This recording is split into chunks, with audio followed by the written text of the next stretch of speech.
السلام علیکم ورحمۃ اللہ وبرکاتہ۔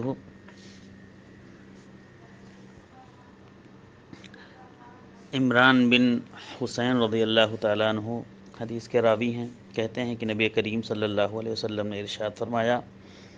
من انقطع الی اللہ عز وجل کفاہ اللہ کل مؤونۃ، کہ جو شخص تمام مخلوق سے اپنا رشتہ توڑ دیتا ہے اور اپنے آپ کو اللہ کے سپرد کر دیتا ہے، یعنی تمام لوگوں سے رشتہ توڑ کر اللہ رب العالمین کے حوالے اپنے آپ کو کر دیتا ہے،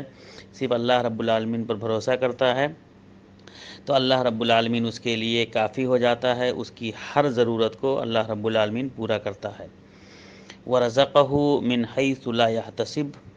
اور اللہ رب العالمین اس کو ایسی جگہ سے روزی دیتا ہے جس کا اس کے دل و دماغ میں کبھی گمان بھی نہیں تھا، جو سوچا بھی نہیں تھا کہ اس طرح سے ہمیں روزی مل سکتی ہے، اللہ رب العالمین اس راستے سے اس کو روزی دیتا ہے۔ وَمَنِ انْقَطَعَ إِلَى الدُّنْيَا، جو شخص اللہ رب العالمین سے تعلق توڑ دیتا ہے دنیا کے لیے، دنیا پانے کے لیے اللہ رب العالمین سے تعلق توڑ دیتا ہے، تو اللہ رب العالمین وَكَلَهُ اللَّهُ إِلَيْهِ، اللہ رب العالمین اس کے سپرد اس کو کر دیتا ہے، اس آدمی کے سپرد اس کو کر دیتا ہے اللہ رب العالمین۔ اس حدیث کی سند میں ایک راوی ہیں جو ضعیف ہیں، اسی لیے علامہ البانی رحمہ اللہ نے اس حدیث کی سند کو ضعیف قرار دیا ہے، لیکن معنی کے اعتبار سے یہ حدیث صحیح ہے، کیونکہ اسی مفہوم کی بہت سی آیتیں قرآن مجید میں موجود ہیں جو یہ مفہوم ادا کرتی ہیں۔ مثال کے طور پر اللہ رب العالمین نے ارشاد فرمایا کہ وَمَن يَتَّقِ اللَّهَ يَجْعَل لَّهُ مَخْرَجًا وَيَرْزُقْهُ مِنْ حَيْثُ لَا يَحْتَسِبُ، کہ اللہ رب العالمین سے جو تقوی اختیار کرتا ہے، اللہ رب العالمین سے جو ڈرتا ہے، تو اللہ رب العالمین اس کے لیے مخرج، راستے نکال دیتا ہے،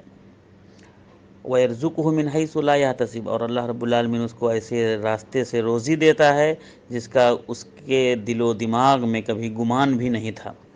اور اسی طرح سے دوسری آیت میں اللہ رب العالمین نے فرمایا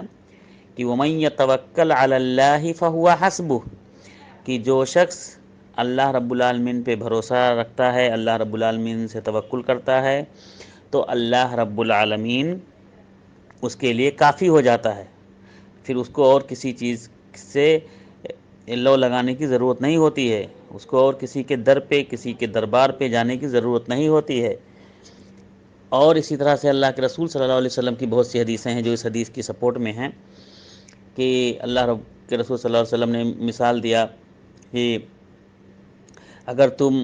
اللہ رب العالمین پہ بھروسہ کرو، توکل کرو، اس طرح سے جس طرح سے پرندے اللہ پہ بھروسہ کرتے ہیں، اللہ سے توکل کرتے ہیں، تو تم کبھی بھوکے نہیں رہو گے، ان پرندوں کی طرح سے کہ تغدو خماسا وتروح بطانا، کہ جو خالی پیٹ اپنے گھونسلوں سے نکل کے جاتے ہیں، لیکن جب واپس آتے ہیں تو ان پرندوں کے پیٹ بھرے ہوئے ہوتے ہیں۔ تو اگر تم اللہ پہ بھروسہ کرو گے، خالص بھروسہ اللہ پہ کرو گے، تو کبھی بھی بھوکے نہیں رہ سکتے، کبھی کسی ضرورت کے محتاج نہیں رہ سکتے۔ اور اگر تم اللہ پہ بھروسہ نہیں کرو گے تو اللہ رب العالمین تمہیں اس شخص کے حوالے کر دے گا جس پہ تم بھروسہ کرتے ہو۔ اسی لیے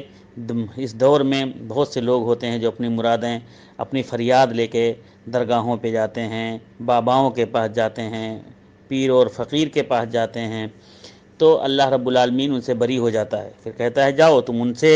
اپنی لو لگا رہے ہو، ان کے پاس جا رہے ہو، تو جاؤ انہی سے مانگو، انہی سے فریاد طلب کرو۔ اور یہی سب کرنا شرک ہے۔ اگر ہم اللہ کو چھوڑ کر کہیں اور بھٹکے تو اسی کا نام شرک ہے، جو شرک سب سے بڑا گناہ ہے، جس کے بارے میں اللہ رب العالمین نے فرمایا کہ اللہ رب العالمین شرک کے علاوہ تمام گناہوں کو معاف کر دے گا، لیکن شرک کو کبھی نہیں معاف کرے گا۔ ان الشرک لظلم عظیم، شرک ہی سب سے بڑا ظلم ہے۔ تو اللہ رب العالمین ہم تمام لوگوں کو ان سب چیزوں سے بچائے اور ہمارا توکل صرف اور صرف اللہ رب العالمین پر ہو۔ آمین۔ السلام علیکم ورحمۃ اللہ وبرکاتہ.